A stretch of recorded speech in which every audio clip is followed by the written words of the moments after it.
আসসালামু আলাইকুম রহমতুল্লাহ। আপনারা দেখতে পাচ্ছেন আমি আমিন এক্সপ্রেস বিডি চ্যানেল থেকে বলছি। আজকে যে নিয়োগ বিজ্ঞপ্তি নিয়ে আপনাদের সামনে রেকর্ডিং করতেছি সেটি হচ্ছে শিক্ষা প্রকৌশল অধিদপ্তরের নিয়োগ বিজ্ঞপ্তি প্রকাশিত হয়েছে। তো এই নিয়োগ বিজ্ঞপ্তি নিয়ে আজকে বিস্তারিত আলোচনা থাকবে আপনাদের সাথে।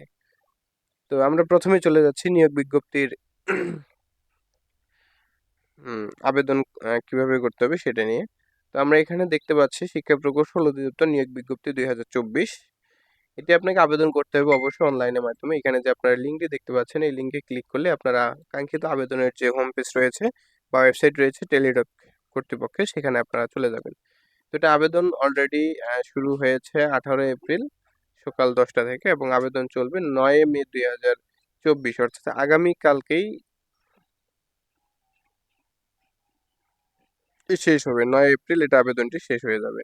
তো এই সময়ের মধ্যে আপনাকে আবেদন করতে হবে। আজকে হচ্ছে 9 তারিখ মূলত। আজকে বিকাল 5টার মধ্যে আপনাকে আবেদনটি সাবমিট করতে হবে। তো আজকে বিকাল 5টার মধ্যে যদি আপনি আবেদনটি সাবমিট করতে পারেন তাহলে আপনি আবেদনটির জন্য পরবর্তী 72 ঘন্টার মধ্যে টাকা পেড করতে পারবেন। তো আমি যদি একটু আপনাদেরকে নিয়োগ বিজ্ঞপ্তিটি একটু জুম করে দেখানোর চেষ্টা করি তাহলে অবশ্যই দেখতে পারবেন যে প্রধান প্রকৌশলী কার্যালয়, শিক্ষা প্রকৌশল অধিদপ্তর, শিক্ষা ভবন, দ্বিতীয় ব্লক, ঢাকা। তো এখানে আবেদন পদের নাম হচ্ছে স্টোর অফিসার, পদ সংখ্যা হচ্ছে একটি, হিসাব রক্ষক পদ সংখ্যা হচ্ছে 25টি এবং কম্পিউটার অপারেটর পদ সংখ্যা হচ্ছে 27টি, 60 লিপিকার কাম কম্পিউটার অপারেটর পদ সংখ্যা হচ্ছে 4টি, উচ্চমান সহকারী পদ সংখ্যা হচ্ছে 9টি, 60 মুদ্রাকারী কাম কম্পিউটার অপারেটর পদ সংখ্যা হচ্ছে 3টি এবং হিসাব সহকারী কাম কেশিয়ার, অফিস সহকারী কাম কেশিয়ার পদ সংখ্যা হচ্ছে 39টি এবং অফিস সহকারী কাম কম্পিউটার মুদ্রাক্ষরিক পদ সংখ্যা হচ্ছে 76টি।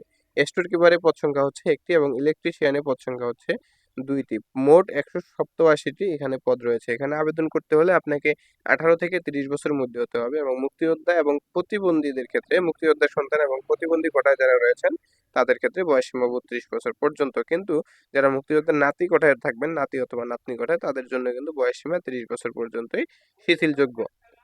তো এখানে আবেদন করার জন্য বিভিন্ন পদের জন্য বিভিন্ন শিক্ষাগত যোগ্যতা রয়েছে। তো আপনারা যদি একটু দেখে নেন, আমরা স্টোর কিপারের জন্য আপনাকে অবশ্যই আম শিক্ষা ব্যবসায় অর্থাৎ কমার্স থেকে আপনাকে স্নাতক পাস থাকতে হবে। স্নাতক পাস থাকতে হবে, হ্যাঁ, এবং আপনাকে কম্পিউটার চালানো অবশ্যই দক্ষতা থাকতে হবে। এখানে যে সকল জেলার প্রার্থীগণ আবেদন করতে পারবেন না তার মধ্যে ফেনী, পঞ্চগড় ও ঝালকাঠি জেলা, তবে এতিম ও শারীরিক প্রতিবন্ধীদের ক্ষেত্রে সকল জেলার প্রার্থীরা আবেদন করতে পারবেন। এখানে শুধু ফেনী, পঞ্চগড় ও ঝালকাঠি জেলার প্রার্থীরা কোনো পোস্টে এখানে আবেদন করতে পারবেন না। তারপরে আমরা দেখতে পাচ্ছি যে 2 নম্বরে রয়েছে হিসাব রক্ষক। যে কোনো আপনাকে অবশ্যই কমার্স থেকে এখানে স্নাতক পাস থাকতে হবে। কম্পিউটার অপারেটর 3 নং পোস্টের জন্য আপনাকে বিজ্ঞান বিভাগে আপনাকে অবশ্যই স্নাতক অর্থাৎ অনার্স বা ডিগ্রি কমপ্লিট থাকতে হবে বিজ্ঞান বিভাগ থেকে এবং কম্পিউটার চালানোয় আপনাকে দক্ষ থাকতে হবে। সেই সাথে টাইপিং গতি থাকতে হবে বাংলায় 25 এবং ইংরেজিতে 30। তারপরে 4 নং পোস্টের জন্য খাটলিপিকার কাম কম্পিউটার অপারেটর, এটা পদের জন্য আপনাকে অবশ্যই স্নাতক পাস থাকতে হবে। যে কোনো বিভাগেই স্নাতক পাস থাকলে আপনি আবেদন করতে পারবেন এবং ষাটলিপি পরীক্ষায় ইংরেজিতে সর্বনিম্ন গতি থাকতে হবে 80 এবং বাংলায় সর্বনিম্ন প্রতি মিনিটে গতি থাকতে হবে 50 এবং কম্পিউটার চালানোর ক্ষেত্রে কম্পিউটার টাইপিং গতি আপনাকে সর্বনিম্ন ইংরেজিতে 30 এবং বাংলায় সর্বনিম্ন 25 থাকতে হবে এবং computer word processing, email, fax machine ইত্যাদি চালানোয় আপনাকে দক্ষতা থাকতে হবে। উচ্চমান সহকারী পদ সংখ্যা হচ্ছে 9টি।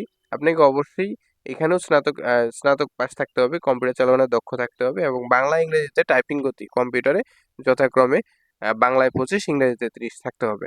ষাটলিপি মুদ্রাক্ষরিক, 60 মুদ্রাক্ষরিক কাম কম্পিউটার অপারেটর, এখানে পদ হচ্ছে 3টি। এখানেও আপনাকে অবশ্যই স্নাতক পাস হতে হবে এবং ষাটলিপিতে আপনাকে টাইপিং গতি 70 বাংলায়, 70 হবে বাংলা এবং ইংরেজিতে থাকতে হবে আপনাকে 45 প্রতি মিনিটে। বাংলায় হচ্ছে 45, ইংরেজিতে হচ্ছে 70। তো তারপরে হচ্ছে এবং কম্পিউটার চালানোর দক্ষতা থাকতে হবে। হিসাব সহকারী কম্পিউটার অপারেটর, এখানেও আপনাকে উচ্চ মাধ্যমিক পাস হলে আপনি এটাতে আবেদন করতে পারবেন। তবে আপনাকে অবশ্যই কম্পিউটার চালনায় সর্বোচ্চ দক্ষতা থাকতে হবে। আর তারপরে হচ্ছে অফিস সহকারী কম্পিউটার মুদ্রাক্ষরিক। তো এখানে 76টি পদ, এখানে আপনাকে অবশ্যই উচ্চ মাধ্যমিক পাস থাকতে হবে, যে কোনো বিভাগ থেকে পাস হলেই চলবে। কম্পিউটার চালনায় দক্ষতা থাকতে হবে, কম্পিউটার মুদ্রাক্ষরে সর্বনিম্ন গতি থাকতে হবে ইংরেজি 20 এবং বাংলায় হচ্ছে 20। কম্পিউটার ওয়ার্ড প্রসেসিং এবং ইমেইল এবং ফ্যাক্স মেশিন চালানোয় আপনাকে অবশ্যই দক্ষতা থাকতে হবে। তারপরে আমরা দেখতে পাচ্ছি স্টোর কিপার, পদ সংখ্যা হচ্ছে একটি। যেকোনো স্বীকৃত বোর্ড হতে আপনি উচ্চ মাধ্যমিক পাস অর্থাৎ ইন্টার পাস হলেই চলবে, এবং কম্পিউটারে এমএস ওয়ার্ড, যে আমরা এমএস অফিস যে আছে এটাতে কাজের দক্ষতা থাকতে হবে। তারপরে রয়েছে ইলেকট্রিশিয়ান, পদ সংখ্যা হচ্ছে 2টি। আপনাকে এখানে উচ্চ মাধ্যমিক পাস থাকতে হবে ভোকেশনাল থেকে, এবং ইলেকট্রনিক ট্রেডে আপনাকে উচ্চ মাধ্যমিক পাস থাকতে হবে। সেই সাথে আপনাকে 6 মাসের বাস্তব অভিজ্ঞতা থাকতে হবে এই কাজের উপরে, এবং উচ্চ মাধ্যমিক সার্টিফিকেট বা সমমানের পরীক্ষায় উত্তীর্ণ সহ 1 বছরের ট্রেড সার্টিফিকেট থাকতে হবে। আপনি যদি এমনিও ইন্টার পাস করে থাকেন, আর যদি আপনি ইলেকট্রিশিয়ানে 1 বছরের ট্রেড সার্টিফিকেট আপনার থাকে, তাহলে আপনি এখানে আবেদন করতে পারবেন।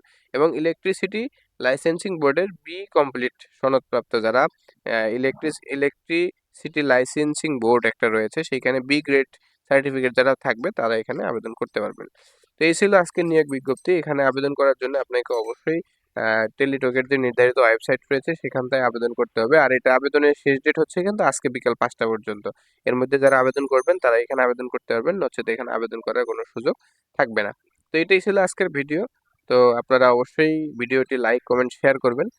যেহেতু এটার লাস্ট ডেট আজকেই, তো আপনাদের বন্ধু-বান্ধবদের জানিয়ে দিবেন যাতে সকলেই আবেদনটি করতে পারে। তো সকলে ভালো থাকবেন, সুস্থ থাকবেন, এবং আমার চ্যানেলটিকে লাইক, কমেন্ট, শেয়ার এবং সাবস্ক্রাইব করে দিবেন। সকলকে ধন্যবাদ। আসসালামু আলাইকুম।